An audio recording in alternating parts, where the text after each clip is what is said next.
نبی کریم صلی الله علیه وسلم کو فرمایل بی بی عائشہ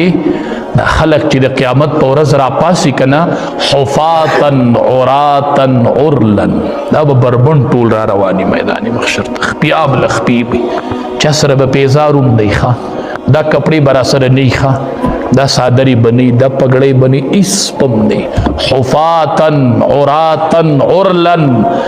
خپیاب لخپی بربند به میدان محشر ته روان دي سخت منظر به دا خلق پر رواني میدان محشر ته برا ټولیږي رومبه بچاته کپڑے غوست رومبه به کپڑے چاته میلاویږي په آخرت کې به د ټولو نړومبه کپڑے ابراهیم علیه السلام ته میلاویږي د ټولو نړومبه زمونږ استاد نیک ابراهیم علیه السلام ته کپڑے میلاوشي نو بیبی عائشہ رضی الله تعالی عنها نبی علیہ السلام ته وی الله حبیبا خلق به یو بل ته نګوري دي کې به زنانا نارینا خلق به یو بل ته نګوري وی نبی بی عائشہ اب دسی حالتی کنا چې د خلقو د سترګې به دسی په بره ختلی بعضی وخت کې سړی ناشنا سشي وی د سترګې په ځای ودرېږي د سترګې د خلقو نه دي دا به دسی غړېدلې بره ولاړي په ځای به ولاړي دا به کته کېږي دا یومئذ شأن یغنی هغه ورځ به د خلقو یو حالت وي هر سړی به خدای زما بس کیږي ما ته تل لګي دلته نبی علیہ السلام ولاړي دلته آدم علیہ السلام ولاړي دلته کرامن کاتبین او دعل کتاب عمل نامی بروړي بدرته دي کیږي دلته کتاب لګي دلته آدم علیہ السلام دلته نبی علیہ السلام او تاب پیش کی چر مخه تشه او چې دې عمل نامه ویلي دی بو چې لا یغادر صغیرة ولا کبیرة الله اکبر دې عمل نامه خو زمان نه رکوټه ګناه پرې خېدنل او خدای ما خو دا ګناه نه ده ما خو په لار کتلم او پس خزم نظر ولګي دا خو ګناه نه ده او دا خو لیکل شوی دی مې د پلان کې سړی کپلې لنډې دي دته وګور او هغه په ګناه کې لیکل شوی الله اکبر لا یغادر صغیرة ولا کبیرة خدایا دی خو نه رکوټه ګناه پرېخې دی او نه غټ ګناه پرېخې خدایا ما بس خو عمل نامه کوله شو دس یو لوی صفه ورته کوله شي یو ګناه بخکاره کیږي یو ګناه الله اکبر دسی سخت ورځ پرته د مړه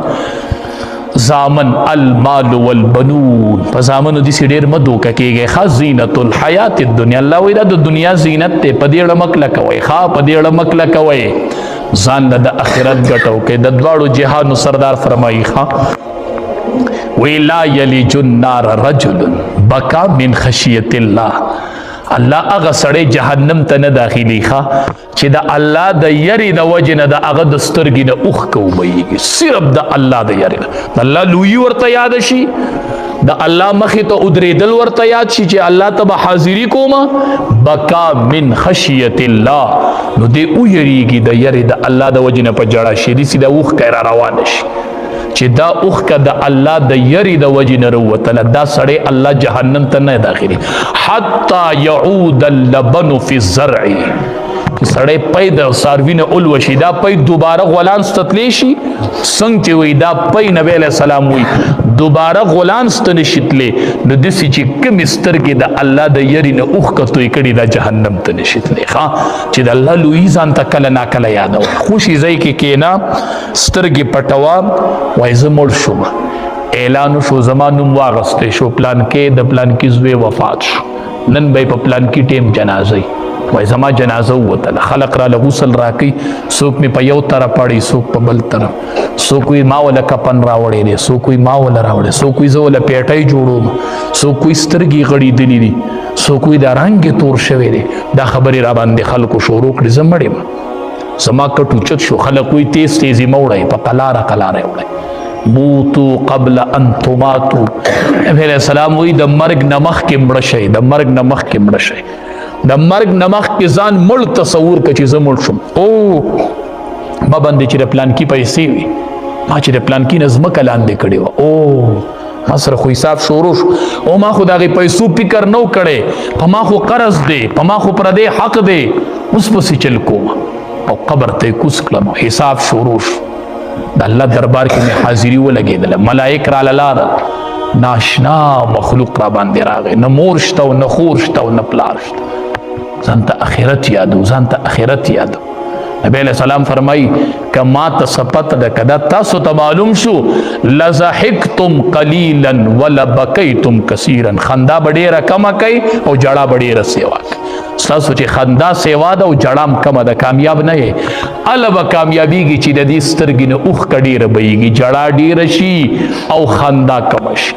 او دویم نبی علیہ السلام فرمائی چې په کوم سړي باندې د الله په لار کې دوړه ولګېده که نه، په دې وجود یې دوړه ولګېده، فی سبیل الله، په لاره د الله کې وتلی و او په دې وجود یې دوړه ولګېدله، په دې وجود یې دوړه ولګېدله. نو دا دوړه چې دا نشي جمع کېدی، غبار جهنم، دخان جهنم، دا لوړه دا په د باندې چې کومه دوړه لګېدلې ده دا د دوړې د جهنم سره نشي جمع کېدی. چې د الله په لار کې په چا دوړه ولګي نو دا وجود الله جهنم ته نه غورځوي، په دې د الله په لار کې دوړه لګېدلې ده نو په دې به د جهنم لوګې نه لګي چې په کوم وجود باندې د الله په دربار کې د الله په لار کې الله وختونه ولګو، د الله په لار کې سفر شروع کړي، د آخرت فکر شروع کړي، ځان له د آخرت ګټې شروع کو. عطا الله شاه بخاری رحمت الله علیه نه چا تپوسو کو وی حضرت ژوند دې څنګه تیریږي؟ وی نیم په ریل کې او نیم په جیل کې. وی نیم مې په ریل کې وته د دین دپاره سفر کوم، خو چې د ریل نه کوزېږم جو نیولی یم. وی نیم په ریل کې او نیم په جیل کې. وی نیم عمر په ریل کې لاړو، نیم عمر مې په جیل کې لاړ، بس ژوند دې تیر شو. یو ورځ دې جیل که کنه په جیل کې تلاوت شروع کو، چې په جیل کې د قرآن تلاوت شروع کړ. یو انګریز پسې راغی، شاه د طرف ولا پملا لاس دی و عطا الله شاه، اے عطا الله شاه بس که نور دا تلاوت مکوه، په ما کې دی د جړه طاقت نور ختم کو، زه نور جړلی نشم. چې هغه تلاوت شروع کو دلته انګریز په جړه شو، پریوت د جړه د وجې نه جړه پکې طاقت ختم کو. نو عطا الله شاه بخاری رحمت الله علیه پملا لاس کې خود وی حضرت بس کا په ما کې دی نور د جړه طاقت ختم کو. دا خلقو دا آخرت تپاره ټولي سفر وي، یا جیل دی او یا ریل دی. وی نیم عمر په جیل کې لاړو او نیم په ریل کې لاړ. دا ژوند دی دا تیریږي ښه، بس چې پس د الله په لار کې تیر شي نو بهتره وي. ښه چې د الله په رضا کې تیر شي نو بهتره وي. یو ورځ تقریر کو عطا الله شاه بخاری رحمت الله چې تقریر شروع کو نو باران راکې شو. حدیث بره باران ته وکتل، وی بارانه یا تو ورېږه او یا به عطا الله شاه ورېږي. وی دواړه نه شو ورېدی. ښه کو تا ته ضرورت ډیری، ستا ضرورت ډیری، خو تو ورېږه زه بس کومه، او که زما د تقریر ضرورت ډیری نو بارانه ته ودرېږه. وی چې داسې بره وکتله اوس خبره کولو سر یې کته کولو ایکدم باران ودرېد. او ماسخوتن تقریر شروع کو، د ساره پورې قوم ته تقریر کو. خپل وجودونه او خپل بچی او دنیا هر څه د الله د دین نه قربان کړل. شیخ الهند رحمت الله علیه چې کله کفن ورکو، مونږ خو صرف آسان کارداري چې مجلس کې کینو د علماو لږ بدو وایو قدرې صرف، بس چې یو څو لکۍ پورې وتړو، ښه یو څو تصویرانې په فیسبوک ورکو، بس دغه هم کار دی قدرې، صرف دغې ته ناست چې عالم نه په دې ځای تصویر کټ کوو صرف، او عجیبه ظلم دا کوو چې دا پګړۍ پکې راولو، نو په دې ځای د عالم تصویر کټ کوي او په خر پورې تړي. صرف دا کار دی، دا د نوجوانانو کار دا دی، کار د علماو توهین د دې کار دی. کار زوام ما سره کېنه، ما سره لږې خبرې وکړه چې شیخ الهند چې په قبر کې دفن کو او چاوله غسل ورکو، نو هغه کسانو ګوره که نه چې شیخ الهند لم غسل ورکو نو ټول وجود زخمی ټوټلی وجود زخمی، ټوټلی وجود. د امام احمد بن حنبل رحمت الله علیه جنازه د جیل نه اوچته کړې، د دې څه چل کړی دا چل دی څه کړی. ته صرف کېنه بس یو څو پشموزې پورې تړه په فیسبوک، بس تړه پورې ته دغه تړه او بس مونږ به صبر کوو، بس مونږ د علما به صبر کوو، ته یې تړه، یو ورځ به راځي انشاءالله که خیر، انشاءالله او به یې وینې که خیر. نو چې غسل یې وله ورکو دا وجود یې ټول زخمي نو دوی وایي چې دا ولې زخمي دی؟ وی دا تپوس په د حسین احمد مدني رحمت الله علیه نه وکړو، شیخ العرب والعجم، د هغه نه به تپوس وکړو، دی شاګردو دی ورسره په جیل کې و. نو چې د حسین احمد مدني رحمت الله علیه نه تپوس وکړو، هغه ورته وی دا زما د استاز رازو په ژوندانه مې نو ښکاره کړی، خو ما دی چې کله په جیل کې و که نه ما به دله اوبه ګرمولې. د شپې به حسین احمد مدني رحمت الله علیه اوبه داسې په وجود پورې ونیولې داسې چې د تهجد ټیم براتونه د اوبو هغه یخوالی به یې مات کړی، حضرت ته به یې پیش کړی هو ته په دې تهجد وکړه. دا علما پیژندلي دي، دا د علماو ماضي کتلې ده صرف اسې خبرې کوي. یو ورځ چې حسین احمد مدني رحمت الله علیه وده پاتې شو چې اوبه حضرت ته پیش کړي شیخ الهند ته. هغه اوبه یخې وي. وی حسین احمد دا اوبه یخې دي؟ وی دا اوبه هره ورځ یخي حضرت. دا تاسو چې په تړ مو اوبه اودس کوئ دا حضرت ما په خپل وجود پورې نیولي نو زما د وجود ګرمایش دا یخ مات کی زی تعالی درک. وی ما نه به کله ناکله جدا کو په جیل کې خان توري اوبه اسیری مالټا تپوسو کوي تپوس چې دا په کوم جیل کې وی دې به ما نه کله ناکله جدا کو نه چې دې به واپس راغی دا رنگ به زیړ شوی رنگ به زیړ شوی. ما ته ورسته تپوس کو چې دا رنگ دی ولي زیړی حضرت چې تا ما نه جدا کې را دي ولي نو رنگ دی زیړ شوی. ما ته وی چې حسین احمد ما چې تا نه کله بوزي لکټې مو شي پتا د سوي غوخي بوی لګي د غوخي بوی در ترازی ما چې آو وی چې دا مال ریمانټونه راکې دا زما د غوخي بوی تا ترازی هم خدا راز به مخکاره کینا زما پجوندانه به دا راز نه ښکاره کوي. نو چې حسین شیخ الهند وفات شو او قبر ته زخمی وجود لاړ نو حسین احمد مدني رحمت الله علیه وی دای دله په جیل کې ریمانټونه ورکول ځکه دا زخمی وجودي قبر ته وړي. ځان له خو اخرت آباد ک کنه دنیا خو اسی دنیا را المال والبنون زینت الحیات الدنیا. خدا یو خبره مسلمه یاد کوي مسلمه ځان سره ویلی کوي په پرچیو کې دی وای دا یو خبره د کړي وا یاد ساتي چې د علماء توهین مکوي هغه په هر میدان کې دي خدا عالم توهین مکوي. دا په دنیا کې د برداشت نه دی او په آخرت کې خو ځان د آخرت تباہ برباد کول دي. آخرت کم از کم د فیسبوک او د موبایل په پاڼه د علماو نم د لاسونه راون غاړي دا درته کلکه خبره کوم ګوره سبا به جاړي په دې دنیا کې به جاړي چې دا مې څه کړیو.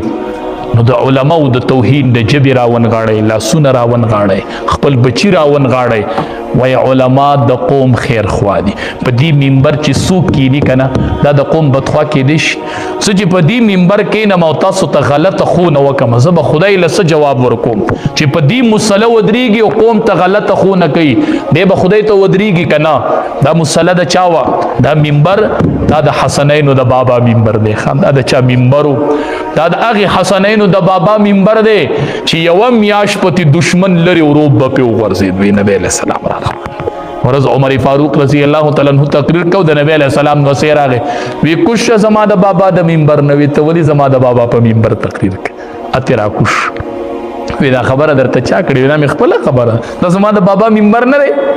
خو قربان د صحابهونه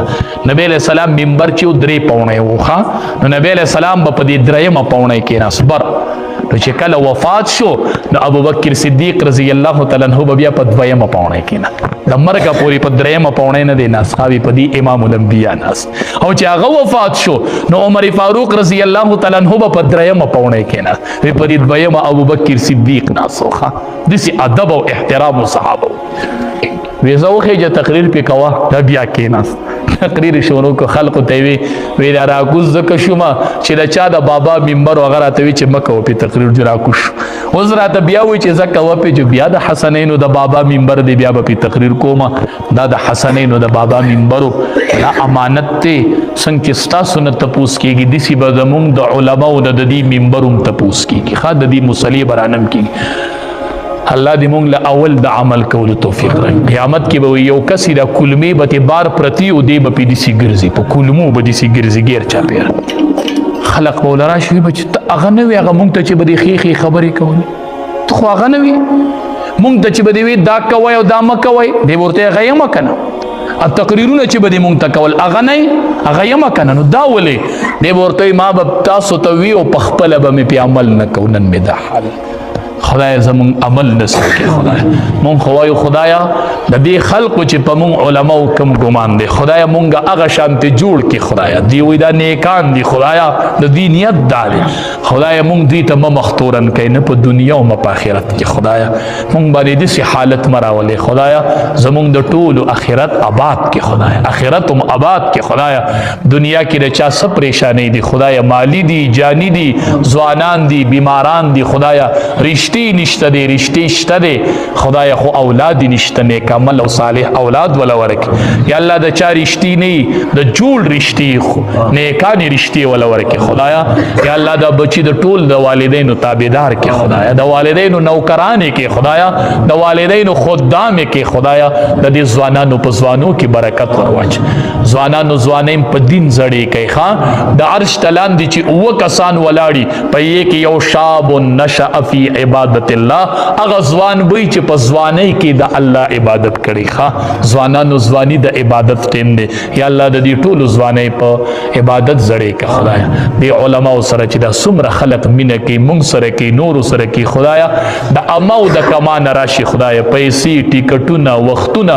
دا ټول ولګي خدایا او مونږ له راشي خدایا مونږ سره هیڅ نشته دی خدایا ته له د دواړو جانو خوشحاله ورکې یا الله دا مینه د آخرت د نجات ذریعہ وګرځي خدایا چې دا سترګې پټې شي نو د علماو دا فری مینه ورته یاد کړي خدایا دا پری چې به صحابه په پیغمبر مینو خدایا دې دې سی پری په علماو باندې خدایا د علماو په صف کې ادرو په میدان محشر کې خدایا بچی حافظان او عالمان کې خدایا زمون آخرت آباد کی اللهم صل علی سیدنا